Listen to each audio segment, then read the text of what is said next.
Kak Gabriela. Selamat datang di Bible Study PMKJ hari ini. Boleh banget nih untuk perkenalan diri dari nama, angkatan, kampus. Halo Kak Grace, Natali dari FTUI 2017. Selamat datang Kak. Selamat menikmati Bible Study PMKJ hari ini.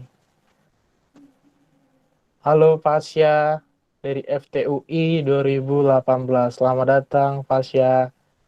Halo Samuel dari BINUS 2020. Buat yang baru join, boleh banget untuk saling perkenalan. Karena teman-temannya sebelumnya udah perkenalan kok, jadi nggak usah malu. Boleh perkenalan diri dari nama, jurusan, angkatan, kampus.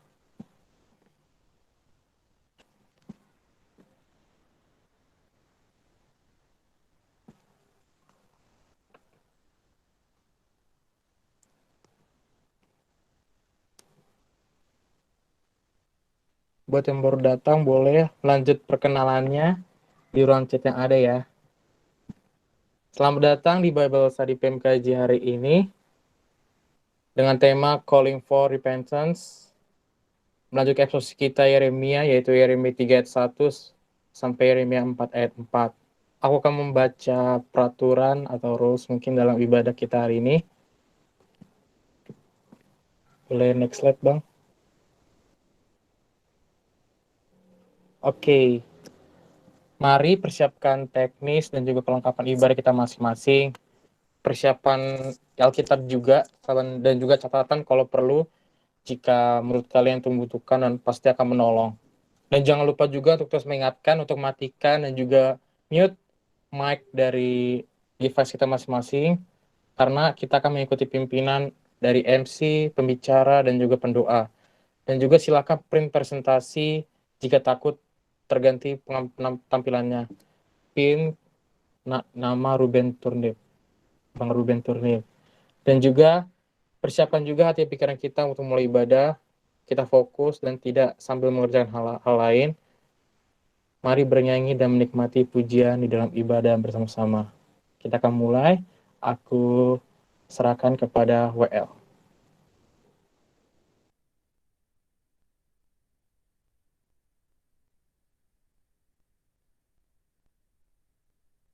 Shalom semuanya. Shalom, shalom. Kedengerankah suaranya atau kecil atau gimana? Terdengar, Bang. Shalom, kedengaran dengan jelas. Oh, baik-baik. Oke, kita sebelum kita mulai Bible study kita satu dulu sejenak ya.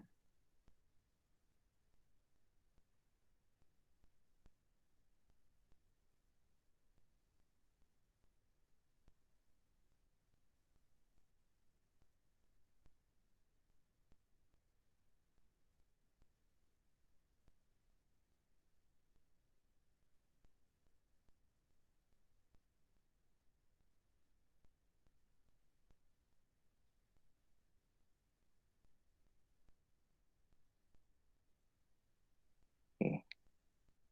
Aku ulangi lagi ya. Shalom teman-teman.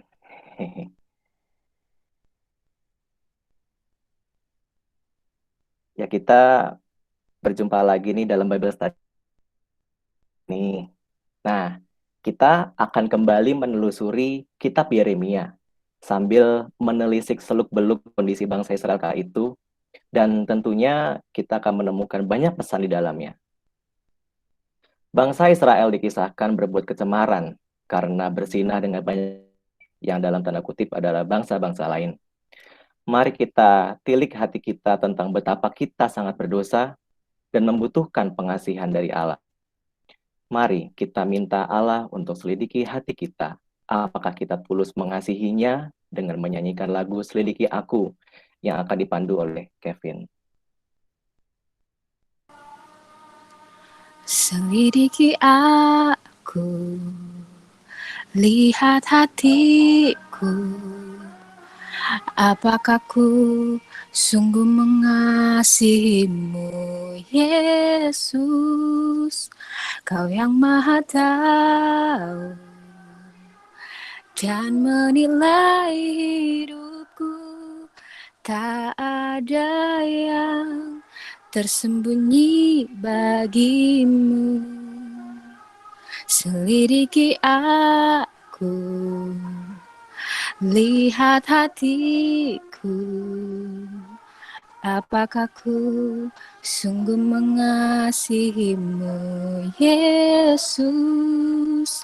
Kau yang Maha Tahu dan menilai hidupku, tak ada yang tersembunyi bagimu. Telah kulihat kebaikanmu yang tak pernah habis di hidupku. Ku berjuang sampai akhirnya kau dapati aku tetap setia. Ku berjuang sampai akhirnya kau dapati aku tetap setia.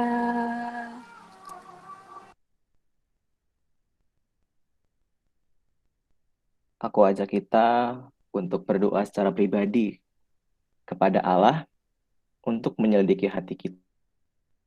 Dan setelahnya akan kupimpin dalam doa.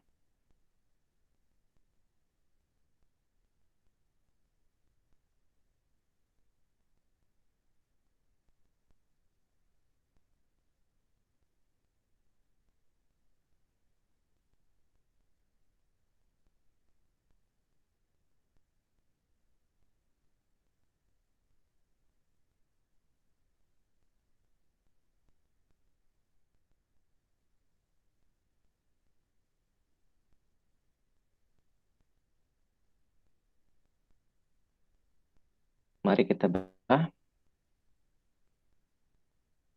Allah kami yang Maha Pengasih, kami bersyukur atas kesempatan hari ini boleh bertemu kembali dalam. Kami bersyukur atas anugerah-Mu, kami kembali membahas kitab Yeremia. Ya Tuhan yang panjang sabar, kasihan, kasihanilah dan ampunilah kami orang berdosa ini, bagai bangsa Israel yang telah berlaku cemar di hadapan-Mu. Yang berkata bahwa Engkau tidak berkenan kepada kematian orang fasik, namun pertobatannya supaya ia hidup. Serta bimbinglah kami, Mu yang Maha Kudus, dalam merenungkan kitab Yeremia tentang panggilan pertobatan. Anugerahkanlah hikmat dan pengertian kepada kami pribadi, agar kami dapat menerapkan dalam keseharian kami. Di dalam nama Bapa, Putra dan Roh Kudus kami berdoa dan mengucap syukur.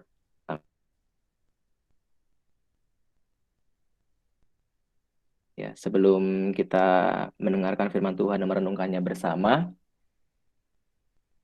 nyanyikan lagu Kusiapkan Hatiku Tuhan.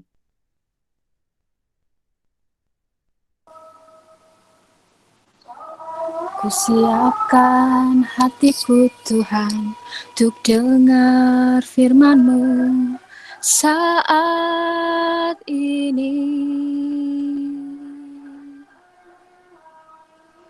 Ku sujud menyembah-Mu Tuhan, masuk hadirat-Mu saat ini.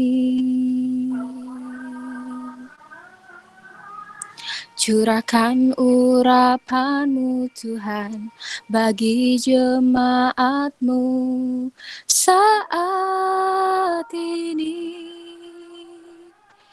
Ku siapkan hatiku Tuhan untuk dengar firman-Mu.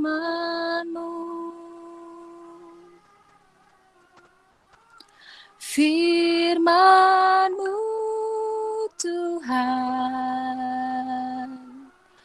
tiada berubah.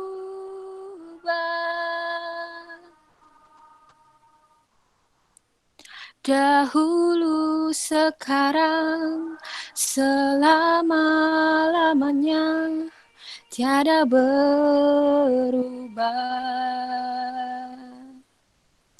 Firman-Mu, Tuhan, penolong hidupku.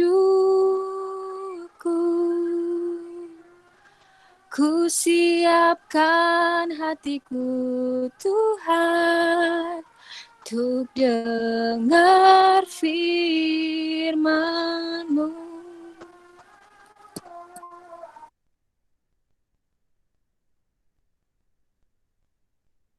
Oke, sebelum firman Tuhan dan merenungkannya, sebelum kita merenungkan firman Tuhan, kita baca terlebih dahulu ya di kitab Yeremia, pasal yang ketiga, ayat 1 sampai pasal keempat, ayat 4. Aku pimpin kita untuk membaca. Firman-Nya, jika seseorang menceraikan istrinya, lalu perempuan itu pergi daripadanya dan menjadi istri orang lain, akan kembalikah laki-laki yang pertama kepada perempuan itu? Bukankah negeri itu sudah tetap tercemar? Engkau telah berzinah dengan banyak kekasih, dan mau kembali kepadaku? Demikianlah firman Tuhan. Layangkanlah matamu ke bukit-bukit gundul dan lihatlah. Di manakah engkau tidak pernah ditiduri? Di pinggir jalan-jalan engkau duduk menantikan kekasih, seperti seorang Arab di padang gurun. Engkau telah mencemarkan negeri dengan zidahmu dan dengan kejahatanmu. Sebab itu, dirus hujan tertahan, dan hujan pada akhir musim tidak datang. Tetapi dahimu adalah dahi perempuan sundal. Engkau tidak mengenal malu. Bukankah baru saja engkau memanggil aku Bapakku? Engkaulah kawanku sejak kecil. Untuk selama-lamanyakah ia akan murka atau menaruh dendam untuk seterusnya? Demikianlah katamu, namun engkau sedapat-dapatnya melakukan kejahatan. Tuhan berfirman kepadaku, dalam zaman Raja Yosia, sudahkah engkau melihat apa yang dilakukan Israel, perempuan murtad itu? Bagaimana dia naik ke atas setiap bukit yang menjulang dan pergi ke bawah setiap pohon yang rimbun untuk bersundal di sana. Pikirku, sesudah melakukan semuanya ini, ia akan kembali kepadaku. Tetapi ia tidak kembali. Hal itu telah dilihat oleh Yehuda, saudaranya perempuan yang tidak setia. Dilihatnya bahwa oleh karena zinahnya, aku telah menceraikan Israel, perempuan murtad itu, dan memberikan kepadanya surat cerai. Namun Yehuda, saudaranya perempuan yang tidak setia itu tidak takut, melainkan ia juga pun bersundal. Dengan sundalnya yang sembrono itu, maka ia mencemarkan negeri dan berzinah dengan menyembah batu dan kayu. Juga dengan semuanya ini, Yehuda, saudara perempuan yang tidak setia itu, tidak kembali kepadaku dengan tulus hatinya, tetapi dengan pura-pura. Demikianlah firman. Dan Tuhan berfirman kepadaku, Israel, perempuan murtad itu, membuktikan dirinya lebih benar daripada Yehuda, perempuan yang tidak setia itu. Pergilah, menyerukan perkataan-perkataan ini ke utara. Katakanlah, kembalilah hai Israel, perempuan murtad. Demikianlah firman Tuhan. Mukaku tidak akan muram terhadap kamu, sebab aku ini murah hati. Demikianlah firman Tuhan. Tidak akan murka untuk selama-lamanya. Hanya akuilah kesalahanmu, bahwa engkau telah mendurhaka terhadap Tuhan Allahmu, telah melampiaskan cinta beratmu kepada orang-orang asing di bawah setiap pohon yang rimbun, dan tidak mendengarkan suaraku. Demikianlah firman Tuhan. Kembalilah hai anak-anak yang murtad, demikianlah firman Tuhan. Karena aku telah menjadi tuan atas kamu. Aku akan mengambil kamu, seorang dari setiap kota, dan 2 orang dari setiap keluarga, dan akan membawa kamu ke Sion.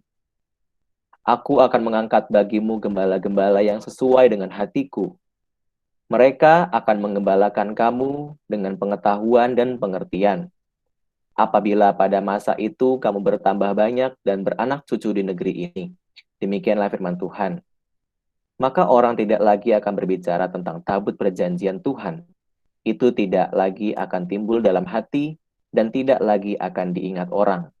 Orang tidak lagi akan mencarinya atau membuatnya kembali.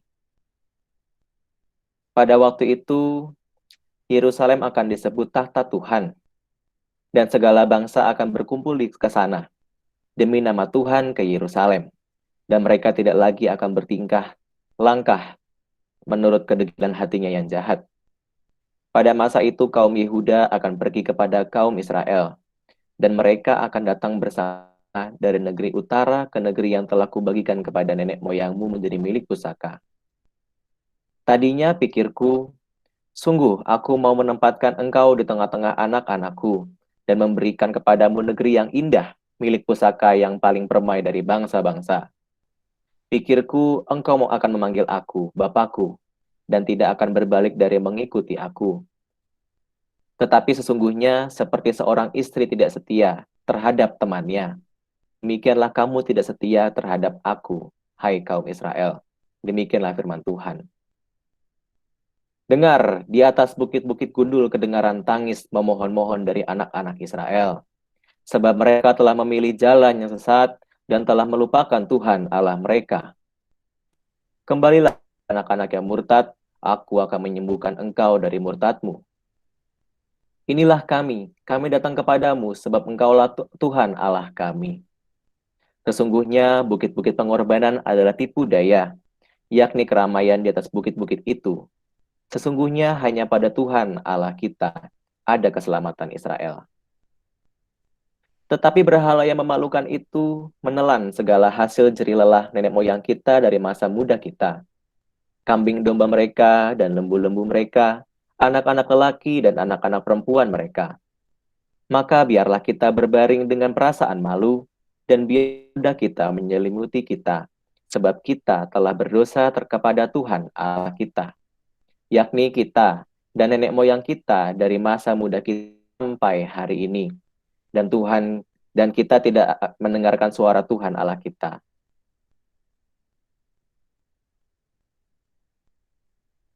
Jika engkau mau kembali, hai Israel, demikianlah firman Tuhan, kembalilah engkau kepadaku. Dan jika engkau mau menjauhkan dewa-dewamu yang menjijikkan, tidak usahlah engkau melarikan diri dari hadapanku. Dan jika engkau bersumpah dalam kesetiaan, dalam keadilan dan dalam kebenaran, demi Tuhan yang hidup, maka bangsa-bangsa akan saling memberkati di dalam Dia dan akan bermegah di dalam Dia. Sebab beginilah firman Tuhan kepada penduduk Yerusalem. Bukalah bagimu tanah baru, dan janganlah menabur di tempat duri tumbuh. Sunatlah dirimu bagi Tuhan, dan jauhkanlah kulit katan hatimu, hai orang Yehuda dan penduduk Yerusalem, supaya jangan murkaku mengamuk seperti api, dan menyala-nyala dengan tidak ada yang memadamkan, oleh karena perbuatan-perbuatanmu yang jahat. Demikian firman Tuhan. Dipersilakan kepada Bang Riko untuk memimpin kita dalam perenungan firman Tuhan. Baik, mari sekali lagi berdoa, teman-teman. Bapa, kami sekali lagi datang padamu, kami mohonkan biarlah Tuhan yang berbicara kepada kami, biarlah kami juga di dalam urapan Roh Kudus menjadi tanah yang siap untuk ditaburi benih kebenaran firman Tuhan. Kami mau belajar pada hari ini, kami mohonkan biarlah Allah yang terus menolong hati pikiran kami boleh fokus berkonsentrasi. Meskipun mungkin di antara kami ada yang sinyalnya tidak begitu kuat, teknologi yang kami gunakan tidak begitu baik, tetapi biarlah kami senantiasa menikmati hadirat-Mu. Dalam nama Yesus kami berdoa. Amin. Baik teman-teman, saya akan present sebentar.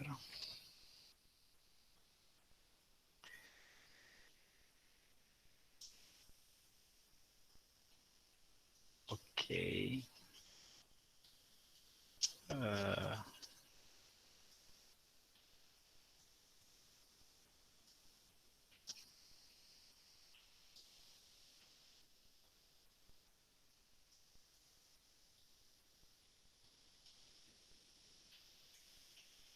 Ini kenapa? Baik, teman-teman, sudah kelihatan PPT saya kah? Sudah, Bang. Oke, thank you. Saya hanya lihat slideshow, saya nggak bisa lihat kalian. Saya belum terlalu mahir menggunakan teknologi ini. Tadi kayaknya bagus yang share screen yang tadi bisa kelihatan ya. Baik teman-teman, kita akan melihat bagian Yeremia selanjutnya, yaitu Yeremia 3 ayat 1 sampai 4, ayat 4 yang tadi sudah dibacakan. Jadi kita lihat dulu apa yang menjadi latar belakang dari teks yang kita baca ini. Nah, bangsa Yehuda itu menganggap diri lebih baik daripada bangsa Israel, kerajaan utara ya. Jadi tentu kalian sudah mendapatkan latar belakang yang lebih umum, tetapi saya membukakan beberapa latar belakang yang menjadi konteks Yeremia menyatakan perkataannya di bagian yang kita akan ekspos pada hari ini. Jadi bangsa Yehuda itu menganggap diri lebih baik.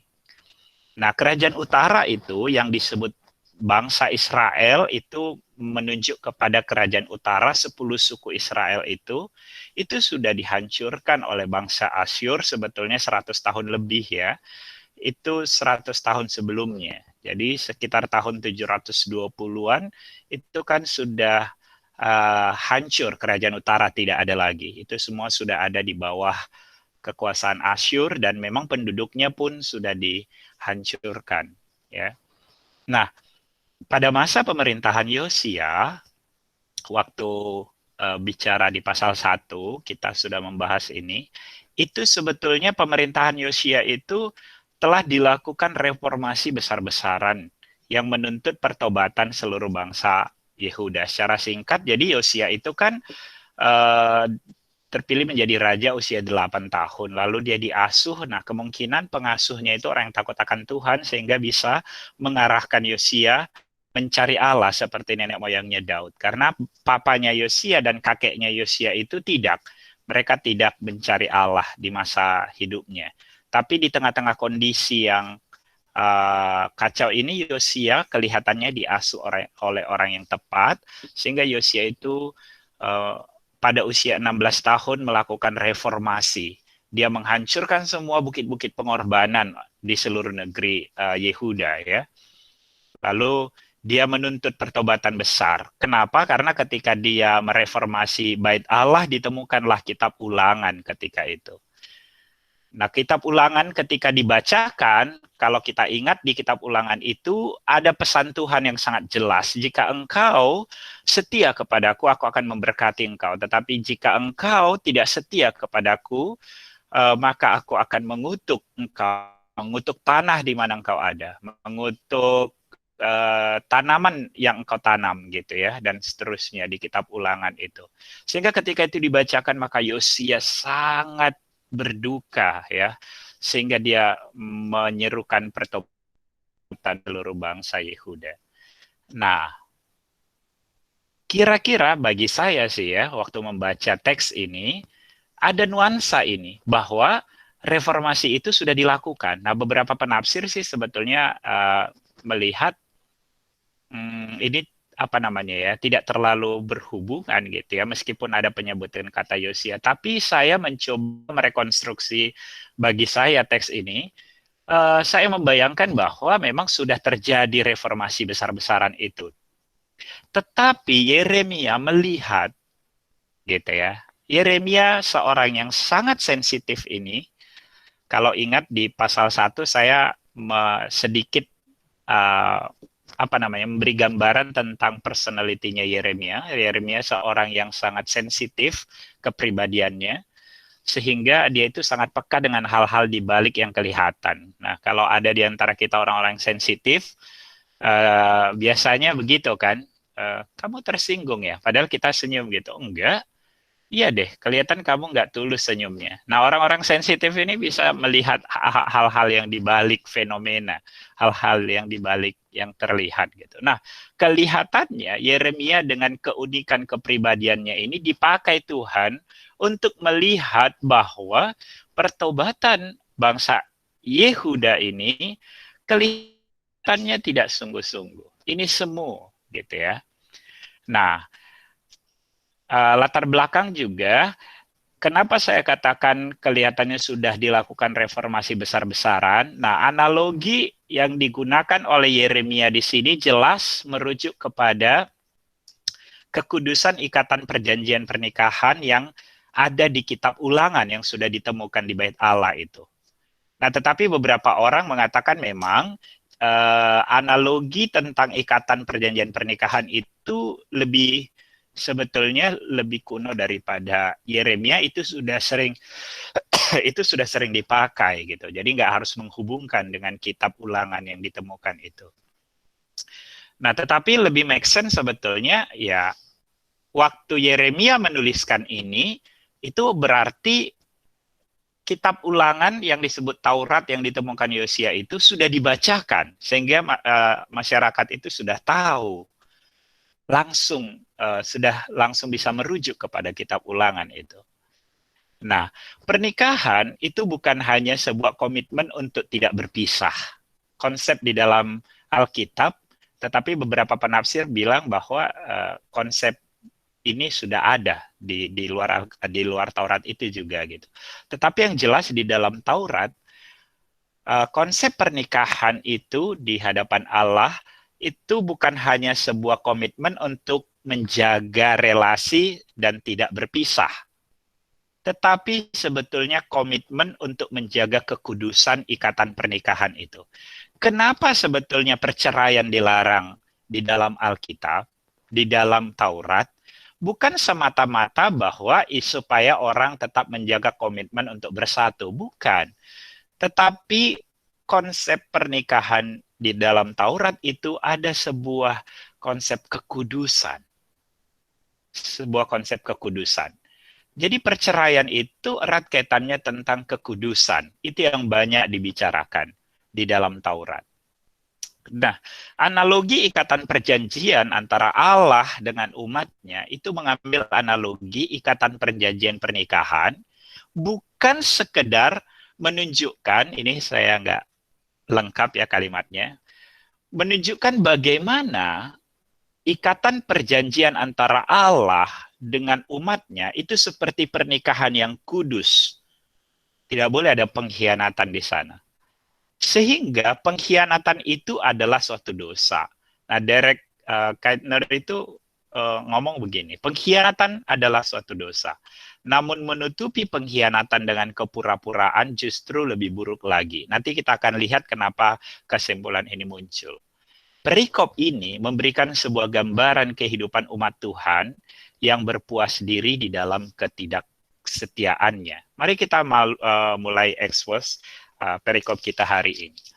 Nah, saya melihat bahwa ayat 1 sampai ayat 5 ini menjadi sebuah pembuka yang utuh, satu perikop, subperikop lah katakan. Di dalam perikop yang lebih utuh, 3 ayat 1 sampai 4 ayat 4 ini, subperikop yang pertama adalah Yeremia 3 ayat 1 sampai 5. Tanpa melihat judul dari LAI, sebetulnya kita bisa merasakan ini ada sebuah kesatuan gitu. Nah, Yeremia kan menggunakan konsep perceraian yang merujuk kepada Ulangan 24 ayat 1 sampai 5. Konsep ini bukan mengatur perceraian sebetulnya. Sekali lagi kita kalau di dalam Alkitab dituliskan tentang perceraian, itu tidak berarti bahwa Allah menghendaki perceraian. Tetapi karena di dalam dunia yang sudah berdosa ini, di mana kita hidup, tidak terhindarkan suatu masalah dan konflik rumah tangga. Sehingga diberikanlah suatu konsep tentang bagaimana kalau terjadi perceraian. Jadi bukan berarti Allah bilang nggak apa-apa cerai, bukan begitu cara melihatnya. Cara melihatnya adalah kalaupun sudah terjadi perceraian, Allah memberikan suatu aturan supaya kita tetap hidup kudus. Ulangan 24 ayat 1 sampai 5 ini konsepnya adalah kalau ada perempuan yang bercerai, gitu ya, karena diceraikan suaminya karena dia melakukan hal yang tidak senonoh seperti zina, diceraikanlah. Sekali lagi ya, bukan berarti Alkitab bilang kalau istrimu melakukan zina, kamu boleh menceraikannya. Tidak begitu. Tapi kalau pada akhirnya di dalam fenomena yang kita hadapi ada yang begitu dan menceraikannya, lalu kemudian apakah mungkin setelah si perempuan ini menikah dengan orang lain itu, setelah suaminya meninggal, dia balik lagi, gitu, balik lagi kepada suami pertama? Dalam Ulangan dikatakan tidak, itu akan mencemari, gitu. Itu akan mencemari. Nah, ikatan perjanjian pernikahan itu menjadi gambaran ikatan perjanjian antara Allah dan umatnya. Jadi ayat 1 itu menjadi sebuah konsep pengantar di dalam perikop kita ini. Nah, konteks Ulangan 24 ayat 5 itu berbeda dengan yang di alam Yeremia. Tetapi Yeremia mengambil konsep itu sekarang. Gini, Yeremia kayak ngomong begini sama orang Yehuda. Kalian tahu aturan ini? Iya, gitu ya. Dalam sebuah percakapan katakanlah begitu. Kalian tahu aturan di dalam Taurat? Ini loh aturan. Lalu istrinya itu menikah lagi, lalu dia mau balik lagi, itu aja nggak boleh. Tetapi kamu, nah gitu. Tapi kamu bahkan lebih ngeri daripada itu. Itu yang mau memberi prinsip sebagai dasar peringatannya. Di Yeremia pakai prinsip ini dulu. Jika seandainya bangsa Israel berbalik kepada Tuhan, itu pun sudah menodai tanah perjanjian di mana mereka ada. Gitu ya. Tetapi bangsa Israel bahkan tidak mau berbalik kepada Tuhan. Dan bangsa Yehuda lebih mengerikan lagi, mereka berpura-pura berbalik kepada Tuhan. Sehingga Derek Kidner itu tadi bilang, pengkhianatan itu sudah dosa, tapi lebih mengerikan adalah pengkhianatan yang ditutupi dengan kepura-puraan. Gitu. Nah, ayat 1 ini menunjukkan kemarahan Allah sebetulnya atas pertobatan Yehuda yang semu. Nah, kalau kita baca, coba perhatikan. Jika seorang menceraikan istrinya, lalu perempuan itu pergi daripadanya dan menjadi istri orang lain, ini konsep Ulangan. Akan kembalikah laki-laki yang pertama kepada perempuan itu? Bukankah negeri itu sudah tetap cemar, gitu ya? Engkau telah berzinah dengan banyak kekasih dan mau kembali kepadaku. Jadi ini menunjukkan perzinahan secara analogi ini menunjukkan bagaimana orang Israel itu menyembah para berhala. Kenapa Yeremia masih ngomong ini padahal udah 100 tahun yang lalu bangsa Israel sudah punah. Yeremia itu tinggal di daerah yang berdekatan dengan daerah utara. Dia punya kepekaan terhadap Israel Utara, dan Yeremia ini termasuk orang yang menuliskan kitab Yeremia. Nanti kalau kita ikuti pasal demi pasal, melihat bahwa Yeremia ini orang yang mencoba untuk memahami sejarah Israel secara utuh dan mencoba untuk melihat apa yang sedang terjadi di dalam rancangan Tuhan atas sejarah-sejarah itu. Jadi dia menginterpretasi sejarah yang sudah terjadi, meskipun 100 tahun yang lalu sudah berlalu itu, Yeremia mencoba menginterpretasi apa ya maksud Tuhan gitu. Kenapa ini bisa terjadi gitu. Nah, berikutnya adalah di ayat 5 sebuah pertanyaan retorika yang menunjukkan kondisi Yehuda sesungguhnya. Apa yang kalian rasakan waktu membaca ayat 5 ini? Saya mau kalian coba baca. Kalau kalian ada Alkitab, perhatikan. Terjemahan LAI ini cukup bagus. Ini ada nada puisinya. Ada iramanya. Bagus banget ya, ayat 5. Untuk selama-lamanyakah ia akan murka atau menaruh dendam untuk seterusnya? Demikianlah katamu, namun engkau sedapat-dapatnya melakukan kejahatan. Ada irama yang menunjukkan satu perasaan yang begitu dalam dari Tuhan. Kenapa bisa sampai sedalam ini? Sekali lagi, Yeremia itu orang yang sangat sensitif. Dia mencoba untuk memahami hati Tuhan. Bayangkan kalau kamu punya istri, atau sekarang nggak kontekstual ya, kamu belum punya istri. Kamu punya kekasih baik pria maupun wanita ini, kamu punya kekasih gitu ya. Dia berkhianat berkali-kali. Dia mau balik lagi kepadamu. Lalu dia bilang, aduh hanya kamu loh yang sangat mengerti aku dan seterusnya. Tapi kamu tahu waktu dia mengucapkan kalimat itu, dia baru saja masih menerima pernyataan cinta dari orang lain. Bayangin gimana perasaan kamu gitu ya. Ini yang dikatakan oleh Yeremia di sini. Saya mau ulangi ayat 5 ini. Kalau kita lihat dari ayat 4, bukankah baru saja engkau memanggil aku? Bapakku, engkaulah kawanku sejak kecil. Wah, indah sekali ya. Untuk selama-lamanyakah ia akan murka atau menaruh dendam untuk seterusnya? Demikianlah katamu. Namun engkau sedapat-dapatnya melakukan kejahatan.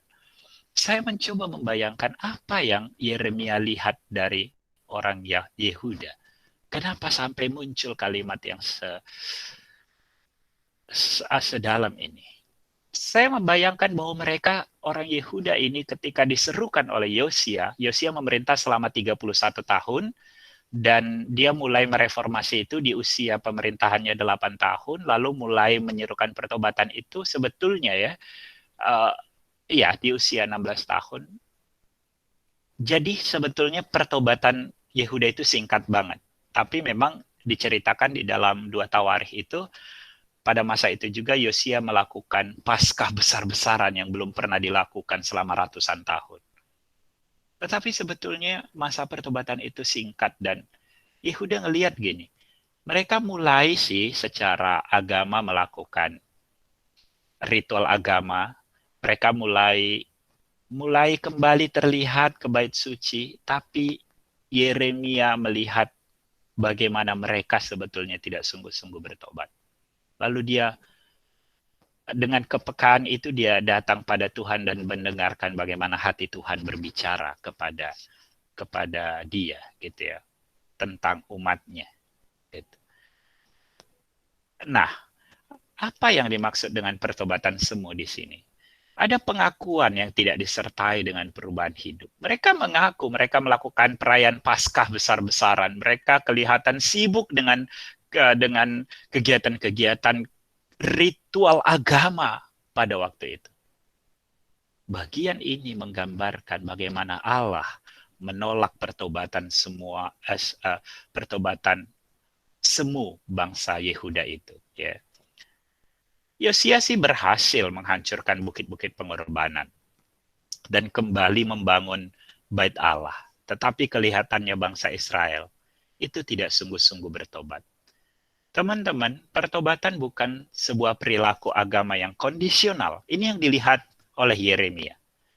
Mereka terkondisi, tetapi lahir dari kesadaran akan keberadaan diri yang berdosa di hadapan Allah. Pertobatan bukan untuk memberi sebuah kondisi nyaman dan menghilangkan perasaan-perasaan guilty, perasaan bersalah, lalu memberikan psychological well-being, secara psikologis kita merasa tenang, happy, nyaman. Bukan itu bukan pertobatan. Pertobatan adalah sebuah hati yang hancur karena kesadaran akan kegagalan untuk menjaga kekudusan dan komitmen terhadap ikatan perjanjian dengan Allah. Teman-teman, ini menjadi tantangan kita. Saya mau kita mencoba untuk membandingkan. Kalau dulu kamu masuk ke kampus sebelum COVID-19 ini, lalu ada penyambutan mahasiswa baru, lalu kamu mulai ikut ibadah, dan mungkin satu waktu kamu mendengarkan seruan pertobatan melalui KKR penyambutan mahasiswa baru, apakah kamu mau menerima Kristus misalnya ya, lalu kamu bertobat menerima Kristus. Oke. Tetapi apa sih sebetulnya yang membuat kita berubah? Apakah sungguh-sungguh perubahan kita buah daripada pertobatan kita yang sejati di hadapan Allah? Atau sebetulnya setelah kamu mengikuti ibadah penyambutan mahasiswa baru itu, langsung ada kakak-kakak yang menangkapmu di dalam kelompok kecil, kamu mulai terlibat di dalam pelayanan, sehingga mau tidak mau perilakumu mencoba menyesuaikan diri dengan lingkungan pelayanan di mana kamu ada. Sehingga perubahan yang dialami itu hanya sebuah kondisi religisitas, perilaku religisitas, kondisi. Kondisi yang saya maksud bahwa karena memang orang-orang di PO, di PM, itu orang-orang yang memang mensituasikan, mengkondisikan kehidupan yang baik, kamu menjadi baik. Lalu setelah setahun, 2 tahun, 3 tahun, 4 tahun, ada yang sudah 4 tahun pembinaan gitu, oke. Bandingkan sekarang dengan kita sekarang sedang PMB untuk generasi online. Kamu mengadakan ibadah, ada seruan pertobatan menerima Kristus. Tetapi mereka sekarang tetap ada di lingkungannya, tetap ada di tempatnya yang lama. Saya mengatakan bahwa Roh Kudus tidak akan kurang kreatif untuk menolong seseorang mengalami perubahan. Tetapi juga saya mau menyatakan bahwa lingkungan di mana kita ada seringkali begitu kuat mencengkram kita. Di lingkungan yang sudah berdosa ini secara struktural seringkali mencengkram kita, sehingga benih kebenaran yang kita terima itu sulit bertumbuh.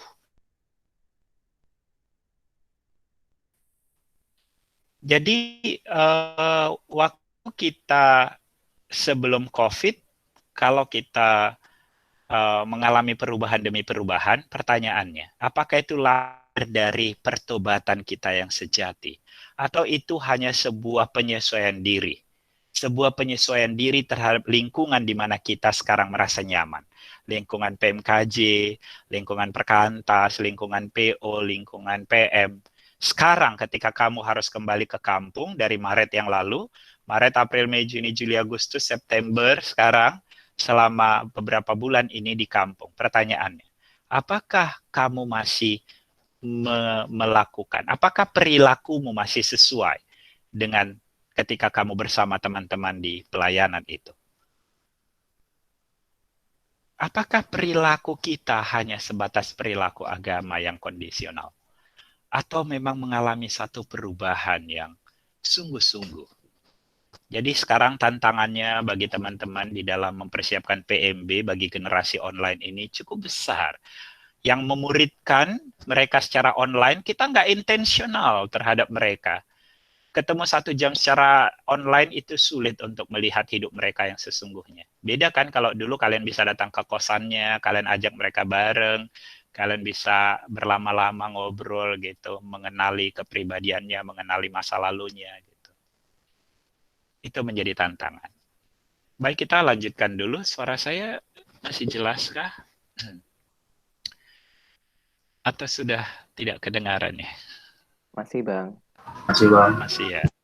Oke, saya mau lanjutkan. Kemudian sub perikop berikutnya saya membaginya di pasal 3 ayat 6 sampai 11 ini sebetulnya bagian penguatan dari apa yang sudah kita bahas.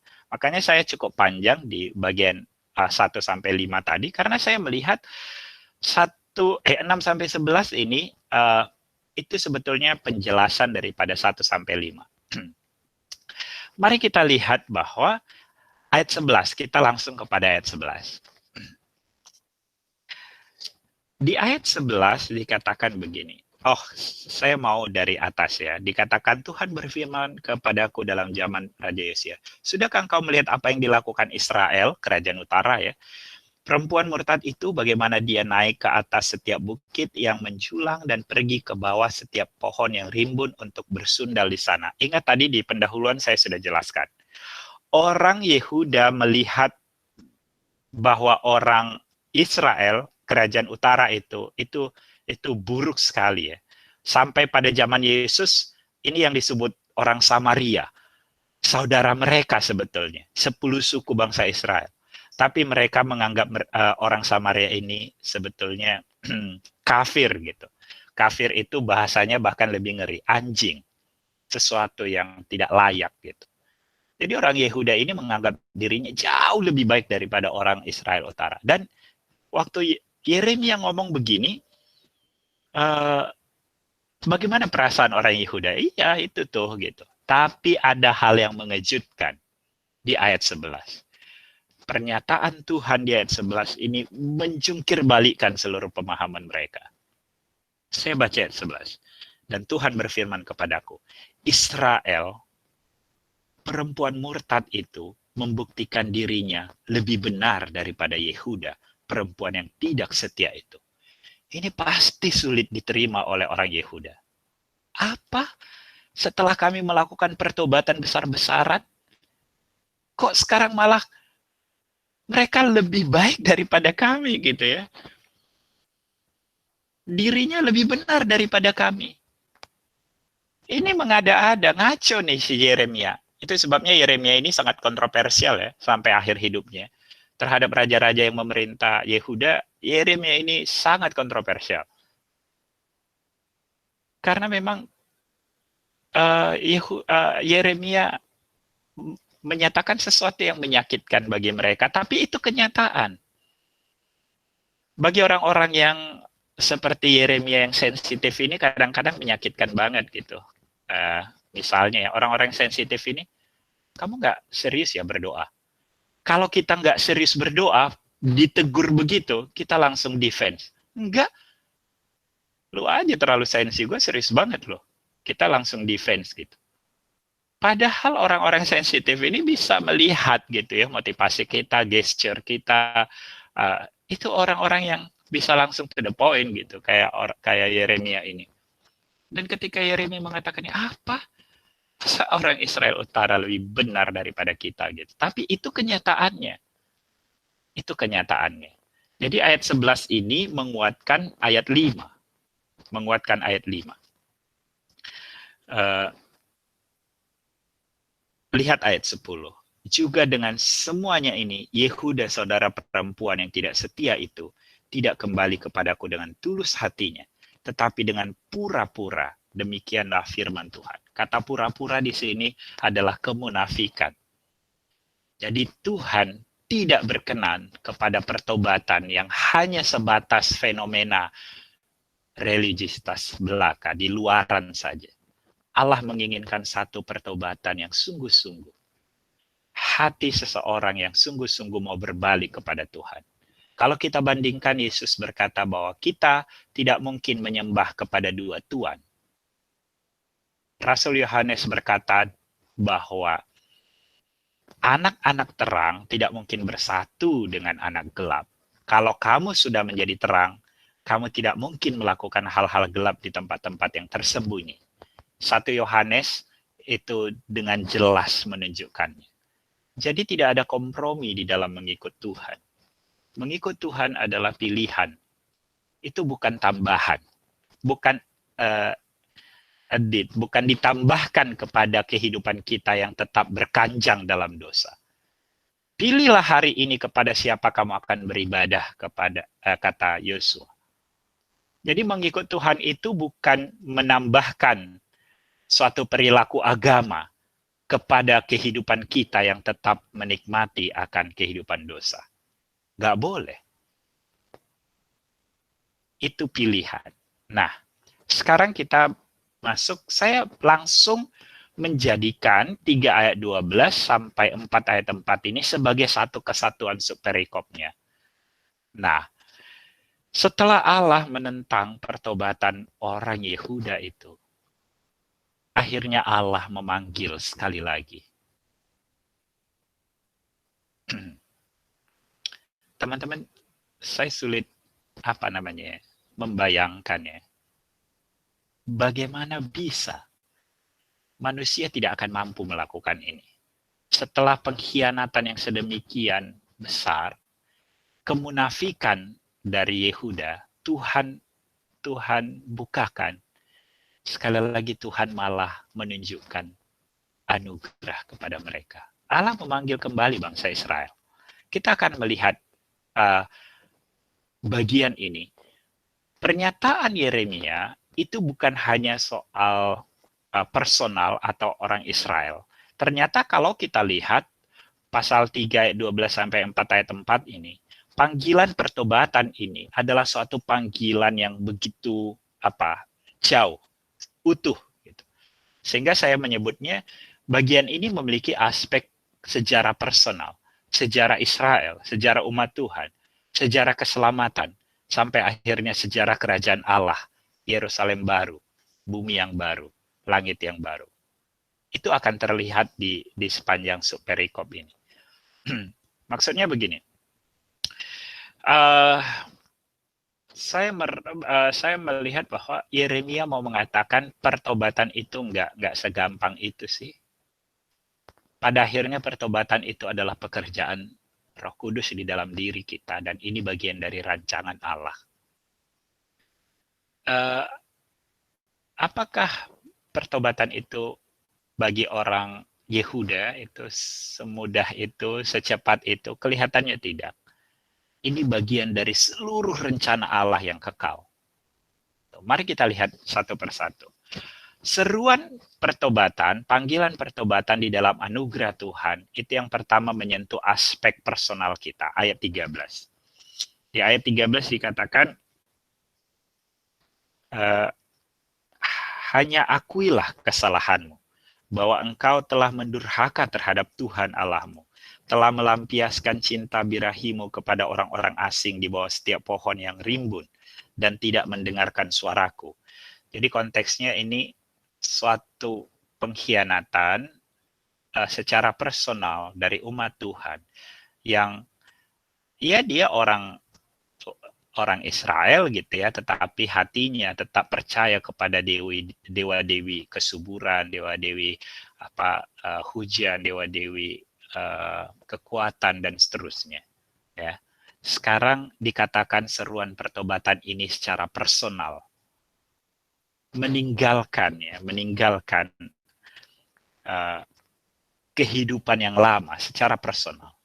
Nah, yang kedua, seruan pertobatan ini bukan hanya menyentuh aspek-aspek personal seseorang, tapi sejarah Israel. Kalau kita lihat ayat 14, ini indah sekali. Ini kalimat yang sangat indah sekali dari Yeremia. Perhatikan diksi yang digunakan, kata yang digunakan oleh Yeremia. Kembalilah hai anak-anak yang murtad, demikianlah firman Tuhan, karena aku telah menjadi Tuhan. Yeremia memakai kata Tuhan.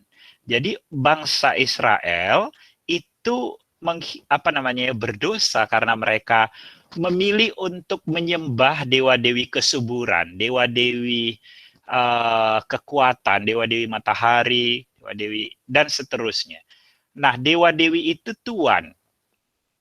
Mereka menyerahkan dirinya kepada dewa-dewi itu, sehingga dewa-dewi itu menjadi Tuhan atas mereka. Dan Tuhan Yahweh itu menyatakan melalui Yeremia ini, demikianlah firman Tuhan, karena aku telah menjadi Tuhan. Kalaupun kamu mencari Tuhan yang kecil-kecil itu sekarang, aku mau menjadi Tuhan seperti itu bagimu. Kalaupun karena itu kamu mencari meninggalkan aku sekarang mau. Asalkan kau berbalik kepadaku. Padahal sebetulnya betapa jauhnya Yahweh dengan Tuhan-Tuhan itu. Nah, Allah akan memulihkan 12 suku. Aku akan menjadi Tuhan atas kamu, aku akan mengambil kamu seorang dari setiap kota dan 2 orang dari setiap keluarga dan akan membawa kamu ke Sion. Seruan pertobatan ini menyentuh aspek sejarah Israel, sejarah umat Tuhan. Berikutnya sejarah umat Tuhan secara keseluruhan. Ayat 15 sampai 18. Kalau kita perhatikan begini. Aku akan mengangkat bagimu gembala-gembala. Kapan ini terjadi? Jadi pada akhirnya nanti di akhir hidup Yeremia, bangsa Yehuda betul-betul akan dihancurkan. Mereka akan ditawan ke Babilonia. Setelah 70 tahun mereka akan pulang. Perhatikan ya, bahwa seruan Yeremia ini akan digenapi di dalam konteks sejarah umat Tuhan. Nanti mereka akan pulang dari Babilonia kembali ke Yerusalem, ke kota Allah. Dan bukan hanya 2 suku, tapi 12 suku setelah pemulihan sejarah Israel tadi. Umat Tuhan secara utuh akan dipulihkan. Dan berikutnya, seruan pertobatan ini di dalam anugerah menyentuh sejarah keselamatan. Ayat 22 sampai 25, ini menunjukkan bahwa ini akan digenapi di dalam sejarah keselamatan. Ada seruan mesianik. Ada seruan mesianik.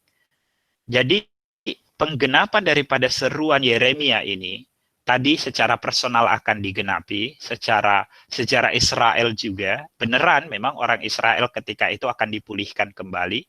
Lalu setelah pulang dari Babilonia, bukan hanya sejarah Israel, tapi sejarah umat Tuhan. Janji Tuhan kepada Abraham menjadi bangsa yang besar, itu akan digenapi kembali. Dan ini lebih jelas lagi bahwa panggilan pertobatan ini akan digenapi di dalam sejarah keselamatan yang digenapi melalui Yesus Kristus. Dan pada akhirnya kalau kita lihat pasal 4 ayat 1 sampai 4 itu menyatakan tentang kerajaan Allah. Jadi sejarah kerajaan Allah yang akhirnya nanti akan dipulihkan secara keseluruhan di dalam konteks langit yang baru dan bumi yang baru. Jadi apa yang dinyatakan Yeremia di sini itu seruan pertobatan bukan hanya kepada personal yang mendengar dia, yang membaca kitabnya atau surat Yeremia yang ditulis oleh Baruch, bukan hanya sejarah konteks Israel pada tahun itu, bukan hanya sejarah umat Tuhan sekitar tahun 300-an setelah pulang dari Babilonia. Ini sejarah yang lebih utuh. Panggilan ini juga kepada sepanjang zaman, kepada kita.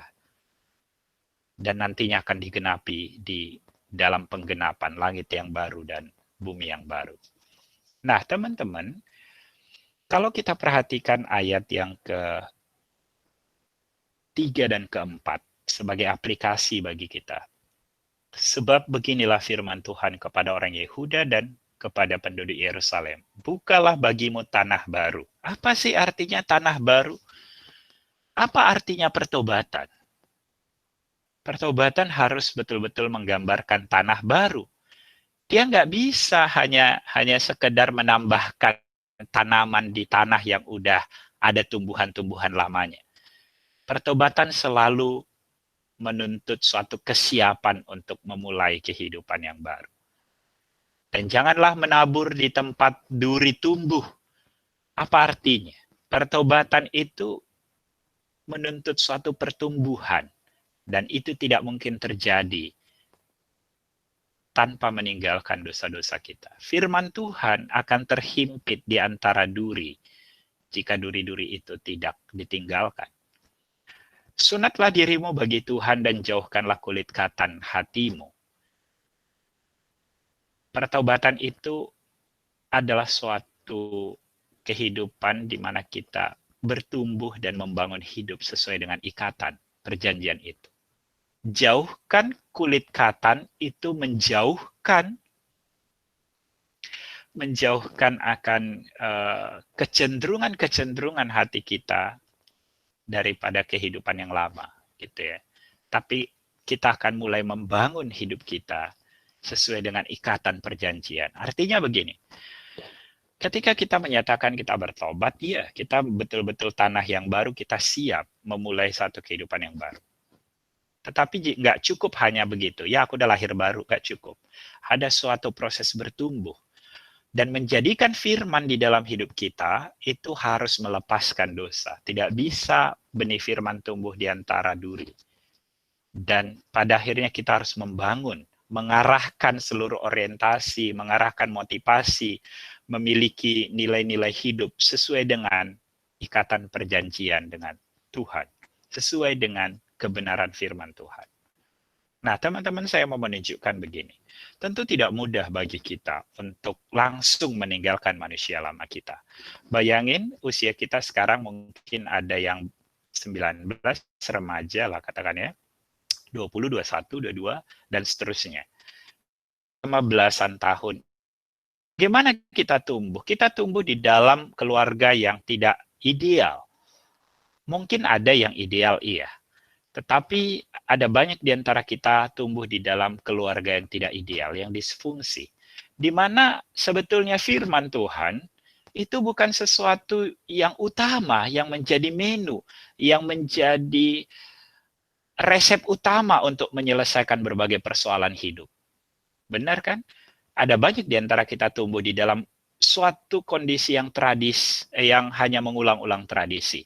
Di mana kita menyaksikan bahwa firman Tuhan bukan sesuatu yang utama. Sejak kecil kita kita hanya dikasih persembahan seadanya. Contoh yang sederhana ya. Kita tidak menyaksikan bagaimana orang tua kita mengajarkan bagaimana kita harus memberi yang utama kepada Tuhan. Contohnya. Sehingga kita tumbuh menjadi orang yang juga hanya mengulang-ulang tradisi religiositas keluarga kita. Ya, seadanya gitu ya, seadanya. Tiba-tiba sekarang kita bertobat misalnya, menjadi anak Tuhan. Apakah kita bisa langsung berubah? Nah, dari gambar yang saya berikan ini, mudah-mudahan kalian bisa lihat ya. Suara saya juga kiranya jelas. Sorry.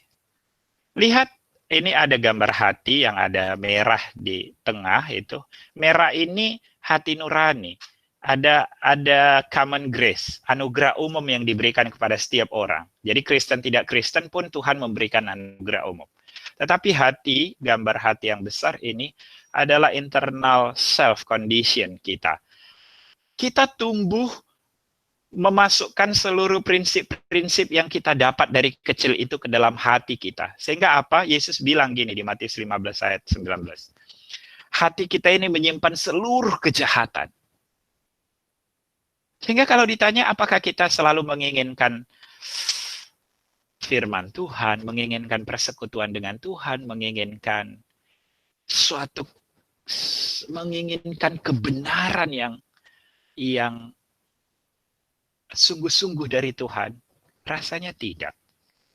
Kita tumbuh besar sedemikian mengikuti life structure kita. Sistem moral, sistem psikososial, emosi kita, kepribadian kita, sistem need, kebutuhan, motivasi kita, sistem kognitif, sistem spiritualitas kita itu hanya mengikuti tradisi-tradisi di mana kita dibentuk. Sehingga kalau sekarang kita ditanya, apakah kita sungguh-sungguh ingin bertobat? Secara kognitif thinking, mungkin kita bilang iya. Iya. Tetapi seringkali setelah kita selesai mengikuti suatu KKR yang sedemikian besar dengan semangat yang berapi-api untuk berubah, Tuhan, ku persembahkan hidupku kepadamu. Di situ pulang ke rumah, lihat kondisi rumah, ada sesuatu yang nggak enak, kamu bisa teriak lagi. Kamu bisa berantem lagi dengan adikmu. Kamu bisa berantem lagi dengan orang tuamu. Kamu bisa melempar sesuatu. Loh, kenapa? Bukankah tadi sudah berkomitmen untuk hidup sungguh-sungguh kepada Tuhan? Karena ada banyak kita hanya mengikuti life structure, tubuh darah daging kita yang berdosa ini. Sehingga sebetulnya itu sebabnya Paulus mengatakan bahwa hiduplah di dalam roh. Apa artinya? Nanti juga di dalam Yeremia kita akan melihat ini kalau kalian terus ikuti pasal-pasalnya. Sebetulnya setelah kita menerima Kristus, Roh Kudus menghidupkan roh kita. Roh Kudus membebaskan roh kita dari jerat dosa. Kita menjadi anak Allah. Di dalam buku MHB itu yang dikatakan perubahan yang revolusioner. Yang secara cepat status kita jadi anak Allah. Roh kita memang penurut, tetapi daging lemah. Daging itu bagian yang ke atas ini. Karena itu kalau dikatakan bertobat, itu tidak hanya cukup menambah konsep-konsep kognitif kita, pengetahuan-pengetahuan kita. Tapi kita akan mulai. Pertobatan yang sesungguhnya itu mulai membiarkan roh yang sudah dibebaskan ini menggerakkan kita. Firman Tuhan yang kita dengarkan mulai pelan-pelan kita cerna, masukkan di dalam hati nurani kita. Sehingga hati nurani kita bukan hanya common grace, tetapi special grace. Hati nurani kita bukan hanya dipenuhi oleh hal-hal yang umum, nasihat-nasihat yang umum, tapi benih firman Tuhan mulai tumbuh. Sehingga yang merah, hati yang merah ini makin besar, makin besar, makin besar. Dan life structure kita yang di atas ini bukan lagi dikendalikan oleh pengalaman-pengalaman masa lalu, tapi kebenaran-kebenaran yang memerdekakan kita. Teman-teman, pertobatan itu bukan hanya soal kita tahu, tetapi mulai harusnya menjadikan firman bekerja di dalam hati kita, mengubahkan. Bagaimana caranya, Bang? Satu-satu aspek. Kita nggak bisa langsung bertobat dari semuanya, iya. Tapi datanglah dengan kerendahan hati. Siapa dirimu? Yesus berkata, Matius 15 ayat 9 tadi, hati kita penuh dengan dosa dan kejahatan. Yang mana? Satu yang mana? Tuhan, aku nggak bisa mengendalikan diri dalam hal ini. Satu hal. Kita mulai selesaikan. Apa firman Tuhan? Saat teduh mana yang bicara tentang itu? Bagaimana orang-orang di sekitar kita kok Tuhan kirim membicarakan itu? Contoh sederhana. Tuhan, aku sulit banget mengendalikan perilaku. Ini omong kosong lah ya, katakanlah. Aku sulit banget mengubah perilaku. Ada satu perilaku yang sulit banget aku tinggalin Tuhan. Katakan secara spesifik yang mana. Misalnya, aku masih sulit meninggalkan pornografi misalnya. Kamu mulai selesaikan satu itu. Firman Tuhan bicara apa?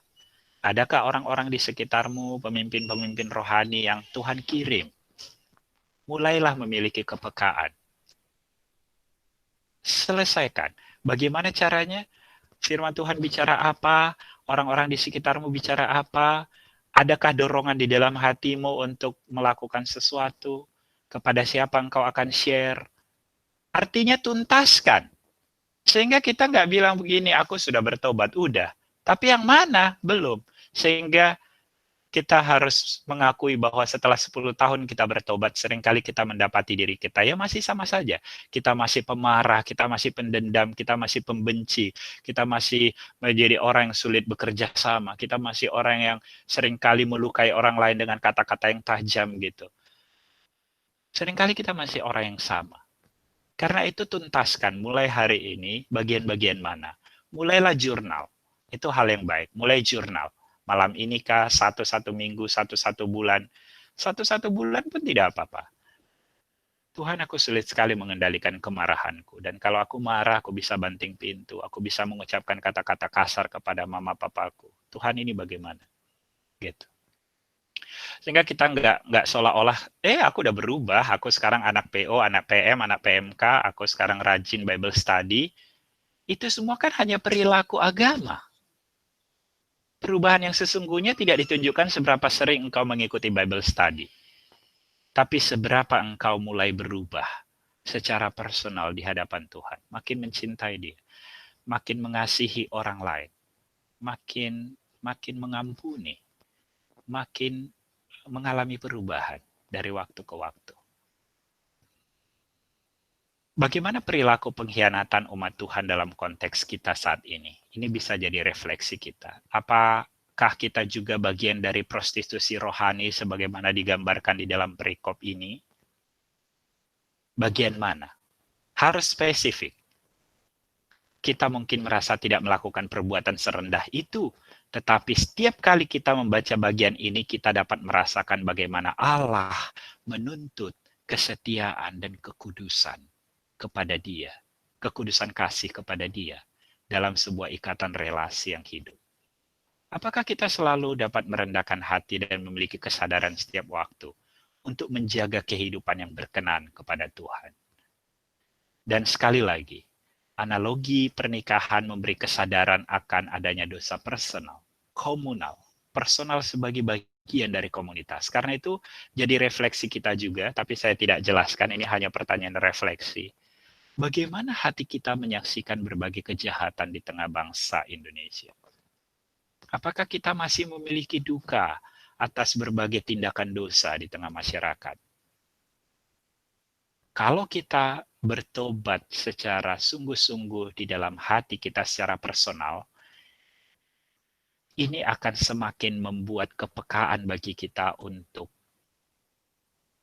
melihat dosa-dosa di sekitar kita, dosa-dosa struktural yang ada di struktur sosial di mana kita hidup. Kiranya ini menjadi refleksi bagi kita masing-masing. Mari kita berdoa.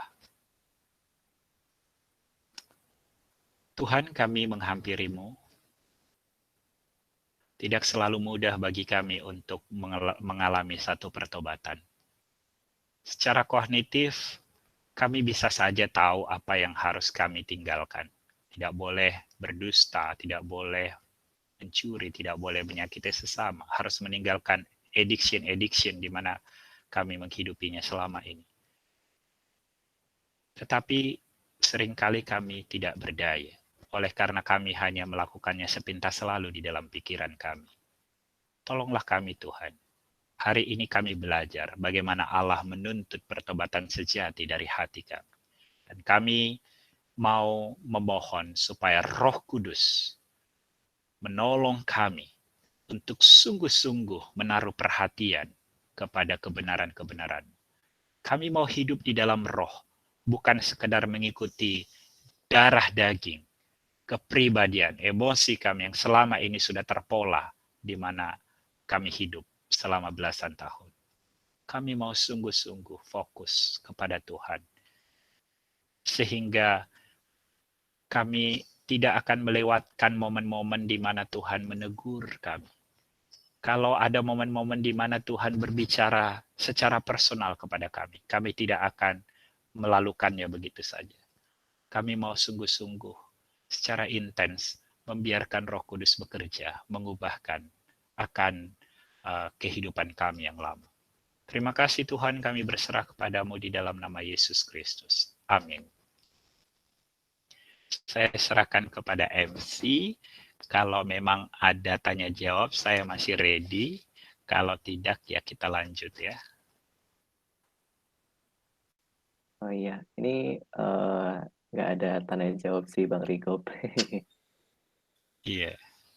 Iya, jadi kita setelah ini akan mendengarkan sharing dari sharing kampus yang akan disampaikan dari PMK Universitas Pancasila.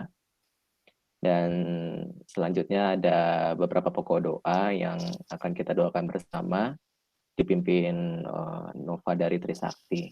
Persilahkan.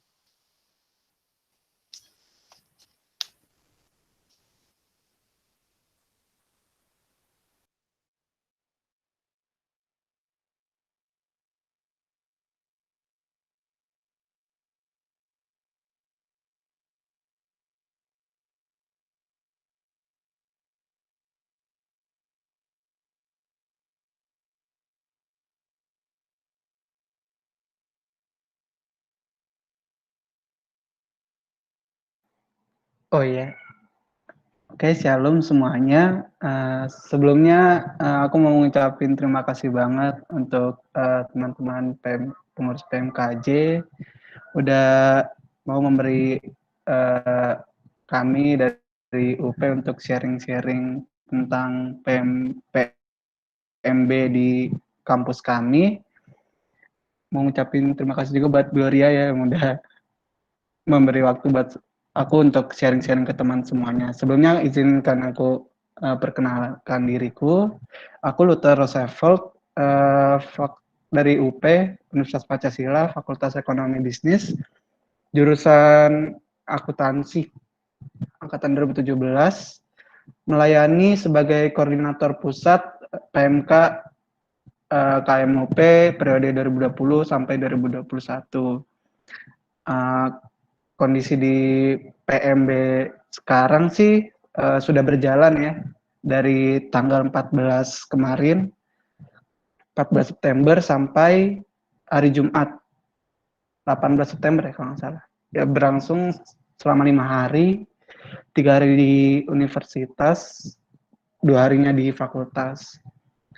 Terus teknis PKKMB sih Zoom ya, melalui Zoom secara online. Terus acaranya itu mulai jam 7 sampai jam 1. Mabanya sudah ready di Zoom. Untuk masalah peribadahan sendiri untuk selama PKKMB ini, puji Tuhan, Senat mahasiswa mengasih kami slot selama 3 hari, yaitu besok, Rabu, sampai hari Jumat 3 hari, di mana hari esok dipegang kami dari pengurus pusat dan sisanya Kamis dan Jumat itu dipegang oleh teman-teman di fakultas. Sebelumnya kalau ada yang belum tahu, PMK KMUP ini punya 5 PMK juga di masing-masing fakultas gitu. Kayak PMK Fakultas Hukum, ada FEB, ada Teknik, ada Farmasi, dan juga P3F, di mana P3F itu gabungan dari 3 fakultas, dari Parwis, Ilmu Komunikasi, dan juga Psikologi. Nah, untuk hari Kamis dan Jumatnya, kebetulan teman-teman dari fakultas yang akan mengurus adik-adik maba untuk beribadah sesuai fakultasnya masing-masing. Jadi untuk esok nih, dari aku dan teman-teman pusatku yang menghandle acara ibadah supaya memfasilitasi adik-adik maba angkatan 2020 nih untuk bisa tahu PMK seperti apa. Tuh. Terus puji Tuhannya jumlah mahasiswanya nggak turun drastis sih. Dari tahun lalu 181 orang. Dan tahun ini puji Tuhannya yang masuk UP angkatannya ada 153 orang. Sedangkan kalau bisa dilihat secara keseluruhan, tahun kemarin kalau nggak salah mabanya bisa sampai 2000 mahasiswa. Itu termasuk semuanya, semua agama. Dan tahun ini cuma sampai 900-an. Tapi puji Tuhannya untuk mahasiswa Kristennya tidak terlalu berkurang secara signifikan lah. Cuma 30 kurang lebih 30 kepala itu. Dan segala persiapan teknis sudah kami persiapkan gitu, mulai dari CO, mulai dari rekaman video untuk ibadah nanti. Jadi kita sistemnya kayak live YouTube gitu, tapi disiarkan di Zoom juga. Terus apalagi kondisinya semuanya sudah dilaksanakan sih. Jadi tinggal rencananya tadi sore ini mau CO, kebetulan Gloria minta aku untuk ini sharing kondisi PMB di UP seperti apa sih. Nah, habis ini kita CO kalau dari pusat untuk mempersiapkan buat ibadah di esoknya. Seperti itu. Tantangannya ya paniknya itu sih, karena biasanya kita Google Meet terus pindah ke Zoom, agak-agak ngeri juga sih secara teknis. Takutnya dari segi kualitas video atau audio, takutnya besok kendala atau gimana-gimana, semoga nggak terjadi hal seperti itu sih. Itu doang dari aku bisa sharingkan dari PMB UP mungkin. Oke, terima kasih Luther. Nova boleh pimpin dalam doa.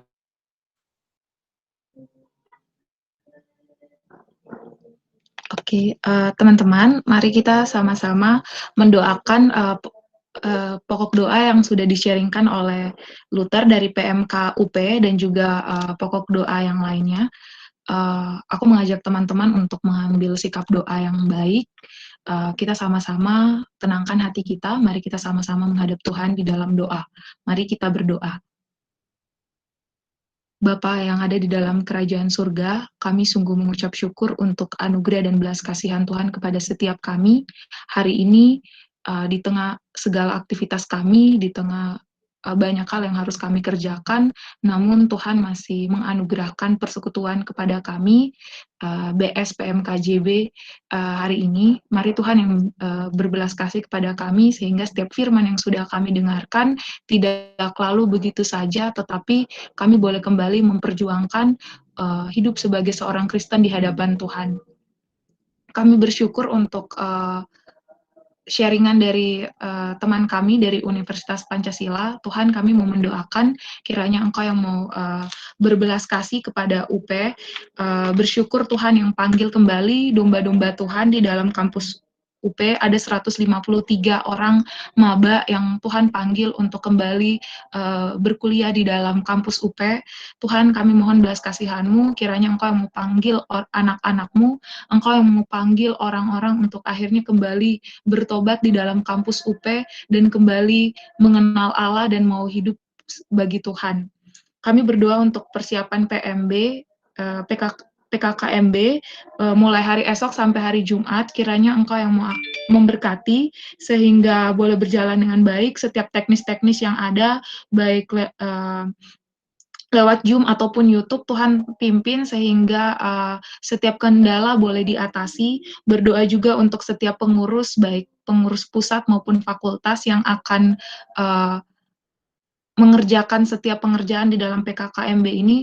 Tuhan, kiranya Engkau yang mau berikan hati yang mau taat kepada Tuhan, hati yang mau memandang kepada salib Kristus, sehingga di dalam pengerjaan ini setiap orang yang mengerjakan pun boleh melihat bahwa mereka pun mengerjakannya karena Tuhan terlebih dahulu mengasihi mereka, Tuhan terlebih dahulu memberikan anugerah keselamatan kepada mereka. Kami berdoa untuk setiap persiapan-persiapan yang ada di dalam PKKMB, dan juga follow up setelah PKKMB, kami taruh ke dalam tangan kasih-Mu. Engkau yang memimpin setiap keputusan-keputusan, pergumulan-pergumulan teman-teman pengurus di dalam Universitas Pancasila. Yang kedua, Tuhan, kami mau mendoakan untuk kondisi PSBB Jakarta saat ini yang kembali diperketat selama 2 minggu ke depan. Kiranya Tuhan yang mau berbelas kasih kepada setiap kami, berbelas kasih kepada setiap pemerintah, sehingga boleh mengambil keputusan yang terbaik untuk kepentingan seluruh masyarakat. Berdoa juga untuk setiap tim medis yang berada di garda depan, Tuhan yang mau pimpin, sertai selalu, kiranya Tuhan berikan kesehatan sehingga mereka boleh kembali menunjang kesehatan setiap orang-orang yang terinfeksi maupun masyarakat-masyarakat sekitar. Berdoa juga untuk kami sebagai warga negara sehingga boleh mengikuti protokol kesehatan yang ada. Kami boleh mengikuti setiap protokol-protokol yang ada di tengah lonjakan pasien yang semakin hari semakin tinggi di tengah Jakarta ini. Tuhan mau pimpin setiap kami yang ada di sini juga sebagai orang-orang Kristen yang sudah belajar akan kebenaran firman-Mu. Tuhan, pimpin kami sehingga kami pun juga di dalam aktivitas-aktivitas kami pun mau taat di dalam setiap protokol-protokol kesehatan yang ada. Pimpin setiap kami ya Bapa, pimpin setiap masyarakat-masyarakat di luar sana pun ya Bapa, sehingga mereka boleh sadar akan pentingnya menjaga protokol kesehatan. Kami bersyukur untuk persekutuan hari ini, semua doa-doa kami naikkan hanya kepadamu, kiranya Engkau yang mau menjawab seturut dengan kasih setiamu, seturut dengan kehendak-Mu. Dalam nama anak-Mu Yesus Kristus, Allah dan Juru Selamat kami yang hidup, kami sudah datang dan berdoa. Amin. Amin. Kepada Jeffrey sebagai pewarta, silakan. Shalom semuanya. Terima kasih buat teman-teman yang udah hadir di Bible Study PMKJ kita pada hari ini. Dengan pelayannya yaitu ada pembicara Bang Rigob. Bang Rigob, terima kasih untuk perenungan yang sudah dipersiapkan Bang Rigob pada hari ini. Dan juga ada pemimpin ibadah, ada Oscar dari Binus, Singer, Kevin dari Ungkrida. Lalu ada pendoa syafaat, ada Nova dari Trisakti, ada sharing kampus, ada Luther dari Universitas Pancasila, lalu ada operator slide Bang Ruben dan juga pewarta Jeffrey PNJ. Mari teman-teman kita beri aplaus dan juga semangat untuk pelayan-pelayan kita pada hari ini. Dan juga tidak pernah bosan-bosannya untuk mengajak teman-teman kembali hadir dan juga bersekutu di PMKJ minggu depan, yaitu kita akan melanjutkan kembali eksposisi kita dari Yeremia atau PA ya, PA kelompok Yeremia dari Yeremia 4 ayat 5 sampai 31 pada jam 5 seperti biasa pada jam 5 sampai jam setengah 7. Dan juga ada beberapa resource untuk penerimaan mahasiswa baru dan juga untuk PIPA atau KK. Yang pertama ada mungkin teman-teman yang merasa butuh ide-ide selama penerimaan mahasiswa baru dan juga instruksi bisa untuk mengakses bit.ly/pmkj-pmb. Dan juga bagi teman-teman yang mungkin butuh bahan-bahan untuk PIPA, KK, KTB, dan juga diskusi-diskusi yang kiranya bisa membuat teman-teman semua menikmati pertumbuhan selama online ini, bisa mengakses bit.ly/pmbk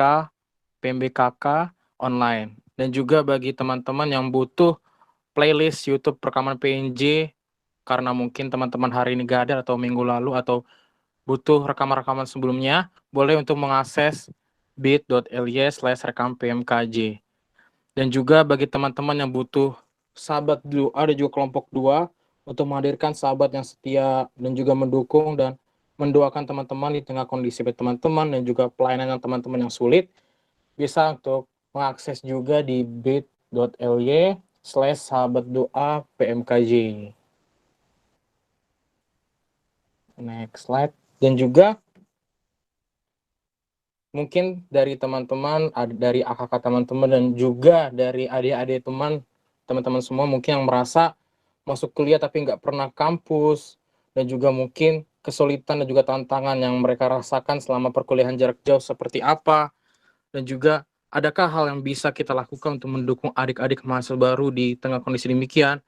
Mari kita dengar cerita mereka, berbagi dan juga mendoakan mereka bersama di live YouTube Bang Alex Nanlohi, jadi maba di tengah pandemik, yay or nay, pada hari Kamis 17 September 2020 jam 7:30 sampai jam 8:30 bersama dengan Melisa, Giani, Febrian dan Joan, mahasiswa baru 2020 di UI, BINUS dan Undip. Sampai ketemu teman-teman. Next slide. Dan juga ada virtual retreat penggalian Alkitab induktif RPAI 2020 nih dengan tema Something to Die For pada tanggal 28 sampai 31 Oktober 2020 di Zoom meeting dengan pembicaranya ada Bang Febian Mirak Mole dari staf Perkantas. Link pendaftarannya bisa mengakses bit.ly/rpai 2020. Dan juga pesertanya terbatas nih, ada sekitar 70 orang dengan biaya kontribusinya 20.000 dan juga free untuk buku PA sebagai gaya hidup. Jadi teman-teman boleh mendaftar dari sekarang karena pesertanya sangat terbatas. Oke, sekian dari warta kita pada hari ini. Kita lanjutkan kepada WL.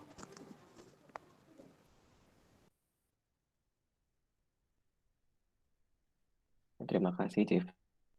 Teman-teman, setelah kita melalui perjalanan kita pada kali ini dalam kitab Yeremia, sekali lagi kita dipanggil untuk bertobat dan menghidupinya dalam dunia yang penuh cemar ini dengan sungguh-sungguh. Hidup saleh dan benar, dan membimbing sesama kita untuk menyatakan Yesus dalam diri kita. Mari kita nyanyikan lagu ini. Di dunia yang penuh cemar antara sesamamu, hiduplah saleh dan benar, nyatakan Yesus dalammu. Nyatakan Yesus dalammu. Nyatakan Yesus dalammu. Sampaikan firman dengan hati teguh. Nyatakan Yesus dalammu. Hiduplah kini baginya, berjiwa tetap teguh. Bimbinglah orang tercela melihat Yesus dalammu. Nyatakan Yesus dalammu. Nyatakan Yesus dalammu. Sampaikan firman dengan hati teguh. Nyatakan Yesus dalammu.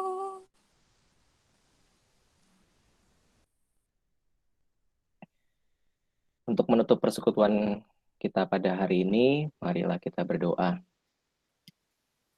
Yang penuh kasih, kami bersyukur atas kesempatan kami bisa berkumpul dan merenungkan sabda-Mu melalui kitab Yeremia. Kami berdoa ya Tuhan, agar menolong kami hidup dalam pertobatan dengan landasan kasih akan Engkau yang sungguh. Buatlah kami teguh berdiri ketika kami mengangkat salib kami masing-masing, dan bimbinglah Roh Kudus dalam hidup kami, agar kami tetap berhikmat dalam pertobatan kami, tetap melakukan kasih bagi sesama kami. Dalam nama Bapa, Putra, dan Roh Kudus kami berdoa dan mengucap syukur. Amin. Thank you teman-teman. Terima kasih. Terima kasih buat Terima kasih Oscar, Bang Rigo, dan teman-teman semua. selamat hari Selasa teman-teman. Jangan lupa bahagia.